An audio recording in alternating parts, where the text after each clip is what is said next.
Olá, que bom que você está mais uma vez conosco aqui no nosso canal Márcio André 12 Oficial. E vamos mais uma vez dizer, vamos crescer juntos, vamos aprender juntos. Esse canal tem como propósito abrir a tua mente através de livros, de ensinos. Gente, eu estou com uma, duas, três, quatro containers, mini containers assim, caixas grandes, de livros que chegaram para mim poder avaliar e poder trazer aqui para o canal. É muita coisa boa. Chegou muito material rico, muito rico mesmo, para a gente poder compartilhar aqui no canal com vocês. Então vale a pena divulgar o canal, vale a pena se inscrever, vale a pena participar. Manda um link para alguém que você sabe que gosta de ler, que gosta de crescer. E manda um link para pessoas que queiram aprender. Estamos caminhando para o final desse livro aqui, ó. Liderança de Sucesso no Modelo dos 12. Tá? Até porque nós falamos de livros que são difíceis de encontrar em livrarias. Ok? Hoje nós vamos falar de 2 capítulos dele. Lembra que o livro tem 3 partes, cada parte 12 capítulos.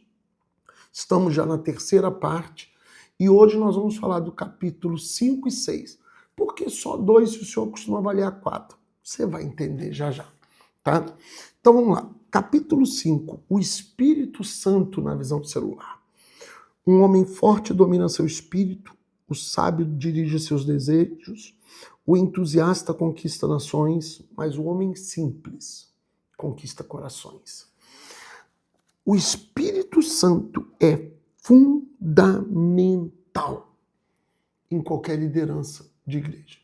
O problema hoje das igrejas é que as tradições, os modelos, os programas, a ordem litúrgica, a ortodoxia dogmática tem substituído o homem e Deus, esse relacionamento maravilhoso, colocado o homem e os modelos. E a partir daí, não há crescimento. O Espírito Santo é a parte fundamental da igreja, do trabalho, da célula, de tudo. O Espírito Santo é Deus na terra. Quero que você entenda isso. A Trindade, hoje, entre nós, é representada pela pessoa do Espírito Santo. Então, quando eu excluo ele desse mover da igreja, eu estou excluindo Deus. Não há como. E lembre de uma coisa, o Espírito Santo sempre está. Quando um pastor, quando um discípulo, quando alguém fala, mas o Espírito Santo está aqui, ele está falando a verdade. Indifere de onde, ele sempre está. Eu quero te trazer à memória Gênesis 1:1, que diz que a terra estava um caos. E o Espírito Santo se movia no meio do caos, esperando uma ordem de Deus para agir. Quem dá ordens ao Espírito Santo é Deus. Então nós temos que provocar Deus para que Deus, provocar no bom sentido, tá? Orar, clamar, provocar Deus para que Deus dê ordem ao Espírito Santo para que ponha em ordem o nosso caos, a nossa vida. O poder do Espírito Santo é indescritível, só que ele está sujeito à vontade de Deus. O Espírito Santo influenciou na criação. O Espírito Santo influencia na sua vida. Quando você foi formado no ventre da sua mãe, quem tocou em você lá é o Espírito de vida, o Espírito Santo. O Espírito Santo influi no crescimento. Olha o que diz em João capítulo 16, verso 8. Quando ele vier, convencerá o mundo do pecado, da justiça e do juízo. É o Espírito Santo que toca nos homens. Não é a mensagem. Gente, tu pode falar a mensagem mais linda. Sabe, eu faço muitas palestras de motivação e às vezes nós pegamos algumas reflexões, alguns discursos tremendos. Outro dia eu usei um discurso do Sylvester Stallone em um dos seus filmes, ele falando para o seu filho, falando sobre paternidade, falando sobre motivação, falando sobre ficar de pé. Tudo muito lindo, mas sem vida, sem mudança. Porque se não tem o Espírito Santo, esquece, não vai dar certo. Tudo ocorre através da pessoa do Espírito Santo. Tem que ser ele, tá? E como é que eu trago o Espírito Santo para esse meu mover, para minha célula, para minha igreja? Simples.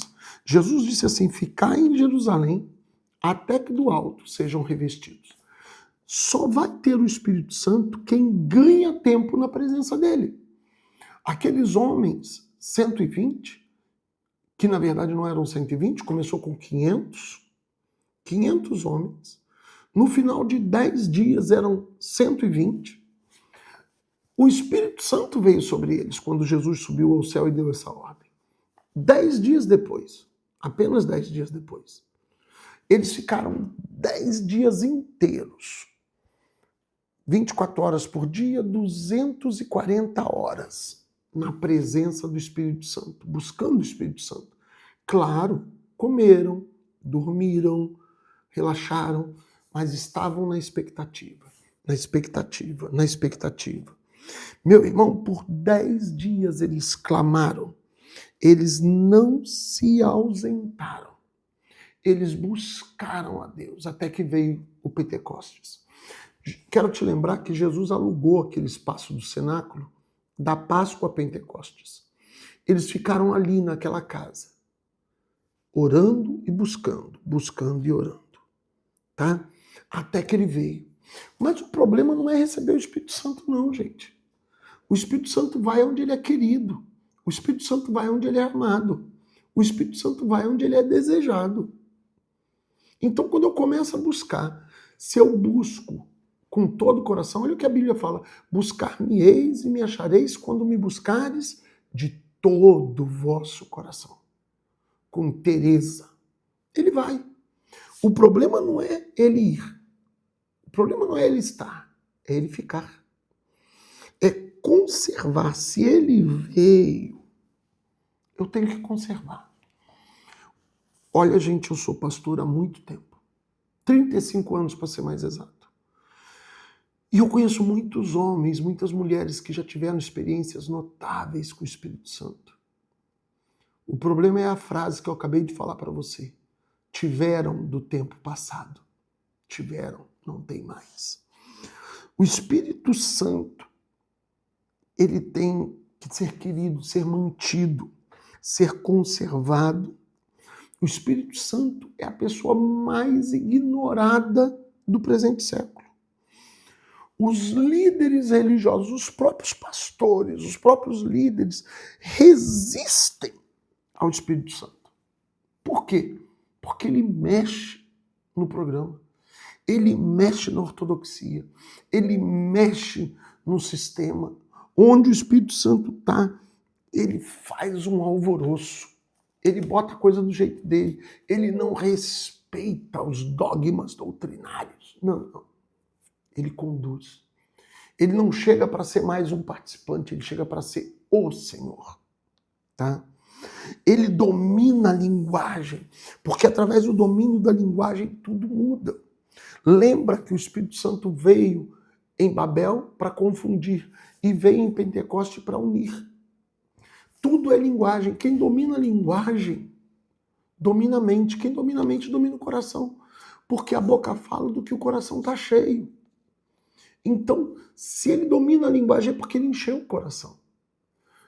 Há uma situação muito falada hoje em dia chamada PNL. Tenho certeza que você já ouviu falar. PNL, Programação Neurolinguística. É muito usado pelos coaches, pelos palestrantes, tudo isso. Só que eu quero convidar você ao REL, ou REL, Renovação Espiritual Linguística. Reprogramação espiritual linguística, não é renovação, reprogramação. Não tem a programação neurolinguística? Então é a reprogramação espiritual linguística. Quando o seu espírito for reprogramado, você for reprogramado no espírito, sua linguagem vai mudar. E aí, tudo vai dar certo. Muitos programas, muitas igrejas têm fracassado. Por quê? Porque a gente bota tanta técnica humana, tanta coisa, que o trabalho começa a ficar cansativo, de cansativo fica chato. Ficando chato, monótono, tem que ser arquivado. Então, nós precisamos voltar à dimensão do Espírito. Voltar à dimensão do Espírito. Visão sem unção é morta, ou melhor, não é visão. Volte à visão do Espírito. Busque o Espírito Santo. Porque se não tiver o Espírito Santo, você ignorou todo e qualquer propósito com Deus. E quando você cultiva uma relação com o Espírito Santo, você fica ali até ele vir, e ele vindo você mantém, tudo vai dar certo. A maior necessidade, o Espírito Santo. Então guarde isso. Tá? Aí você fala, poxa, já foi um capítulo, por que não continua os outros 3? Porque nesse capítulo 6, o tema é os 10 mandamentos da célula. Você quer trabalhar com visão celular? Então vamos lá. Eu quero passar para você 10 passos. E aí a gente vai gastar 15 minutos. Primeiro passo, amar a visão celular. Querido, tudo que eu foco expande. Você sabe por que muita gente não rompe no modelo celular? Por um motivo, não ama esse modelo. Porque esse modelo dá trabalho. Esse modelo tem que abrir a porta da casa. Esse modelo tem que trazer gente desconhecida para a intimidade. Esse modelo exige santidade, exige relacionamento. Vai contra tudo que as pessoas querem hoje. Então, primeira coisa, eu tenho que amar essa visão. Segundo mandamento, eu não posso me desviar dela. Sabe qual é o problema das pessoas? O brasileiro, principalmente, ele é criativo. O brasileiro é criativo. Para tudo ele dá uma melhoradinha, ele dá uma influfluzada, ele quer botar a cara dele, a identidade dele. Eu lembro minha mãe, ela pegava receitas na televisão, de um programa de televisão que passava ou passa, não sei se ainda passa de manhã, e dava receitas de televisão, de comida. E a minha mãe pegava aquelas receitas e ia fazer, só que ela fazia do jeito dela. Ela mudava uma receita aqui, ela mudava outra ali, ela botava um toque acolá e sempre dava diferente. Ela falava, por que deu diferente? Por quê? Mudou. As pessoas ouvem e falam, mas tem que orar 30 dias. Ah, não, vou orar só uma semana. Tem que jejuar 30 dias. Ah, não quero jejuar. Tem que dar testemunho. Tem que ganhar, tem que consolidar, tem que discipular. A célula tem que ser toda semana. A célula tem que ser sempre no mesmo lugar. A célula tem que ter 3 pessoas, tem que ter 12. A célula tem que ser homogênea e assim vai. E as pessoas não gostam. A pessoa gosta de fazer o que ela gosta de fazer. A pessoa não gosta de fazer o que ela não gosta de fazer. Então eu não posso. Você quer que tua célula dê certo? Não se desvie da visão celular. Terceiro mandamento. Não permita nunca que a sua célula seja infrutífera. Toda célula tem que ter um visitante. No mínimo, toda semana, a célula tem que ter um visitante. Se a célula fez uma reunião, uma semana, não teve um visitante, na segunda semana tem que ter 2. Se ela ficar 3 semanas sem ter um visitante, deixa eu te contar uma coisa, é melhor fechar essa célula. É melhor fechar essa célula. Por quê? Com 3 semanas ela já se habituou a não ter visitantes. E ela já fez dela mesma uma reunião de conversas, amenidade, sociabilidade e não mais de crescimento. Nunca permita que uma célula seja infrutífera. A célula tem que dar fruto o tempo todo. A célula tem que ganhar almas o tempo todo. Tem que crescer o tempo todo. A célula, 4º mandamento, a célula precisa se reunir uma vez por semana. Eu vejo líderes que fazem célula mensal. O pastor presidente tem que se reunir com os líderes uma vez por semana e eles com seus discípulos uma vez por semana. Ah, mas eu faço uma reunião por mês e dou os estudos. Ah, eu mando estudo online, não é estudo. Estudo, manda um livro de presente para a pessoa. Não é isso. Não é isso. Você precisa entender o propósito da célula. E o propósito da célula é crescimento. E para isso tem que haver periodicidade. Tá? Quinto mandamento da célula. A célula deve ajudar a restauração familiar. A célula tem duas prioridades. Primeiro, ganhar almas. Segundo, restaurar famílias. Uma célula tem que trabalhar. Tem que trabalhar. Tem que trabalhar. Tem que trabalhar no casamento, no relacionamento pai e filho, no relacionamento de santidade de jovens para que eles queiram formar famílias, no relacionamento entre os irmãos. A célula tem que dar ênfase sempre à família.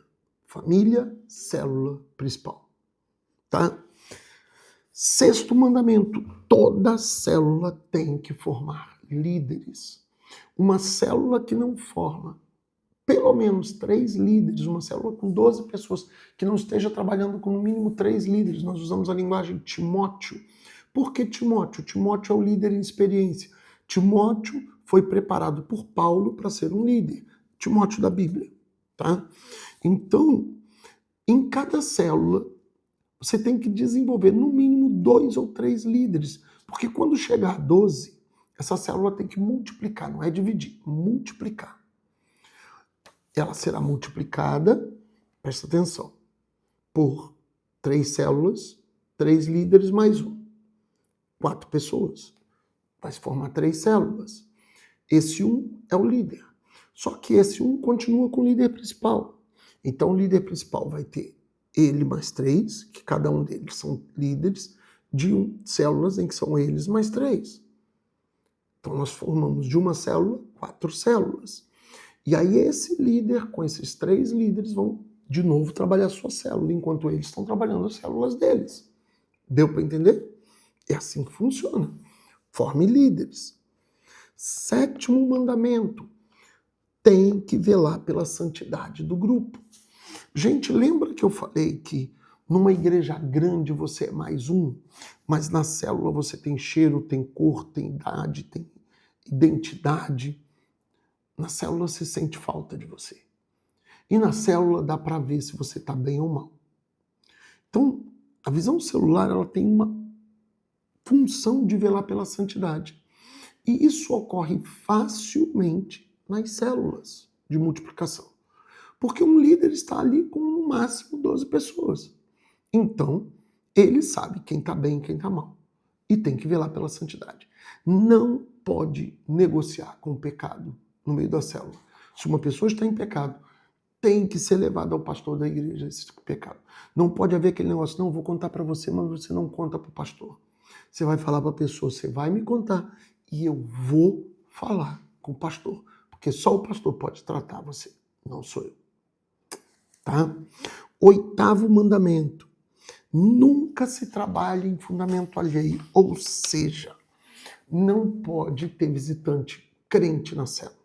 A célula está sempre buscando ímpios. Pessoas que são de outra igreja, se vier na célula, ele é bem-vindo e é mais bem-ido. Vou repetir, ele é bem-vindo, mas é muito mais bem-ido.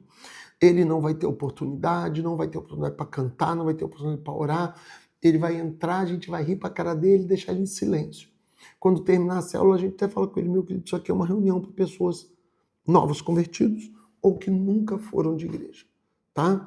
Se você já está numa igreja ou você é de outra célula, volte para sua célula, volte para sua igreja. Ok? Não se trabalhe em fundamento alheio. 9º mandamento da célula. Nunca permita murmuração dentro da célula. Se a célula começa a ter murmuração, ela morre. Murmurar da igreja, murmurar dos alvos, murmurar dos estudos, murmurar do líder, murmurar dos irmãos. Tome uma atitude radical. Mas não permita a murmuração na célula. Não permita. Não aceite. Se a pessoa está murmurando do pastor, fala assim, eu vou te colocar diante do pastor. Está murmurando dos alvos, vou te colocar diante do pastor. Está murmurando do local, vou te colocar lá diante do anfitrião ou do líder. Não aceite murmurações na célula. E por último, 10º mandamento, desenvolva metas estrategicamente. O que é uma meta estratégica? Ela tem que ser mensurável, ou seja, você tem que medi-la. Alcançável, ela tem que ser uma meta que dá para alcançar. Não adianta uma meta difícil demais e nem fácil demais, tá? Ela tem que ter prazo. Ah, vai ter a meta para quando? Ah, para o final do ano. Ah, para daqui a 3 meses. Ela tem que ser clara. Tem que ser muito bem explicado o que fazer, como fazer, quando fazer, onde fazer. Entendeu? Então, tudo tem que ser muito bem claro. E tem que haver um nível de transmissão, de relacionamento, de diálogo muito claro.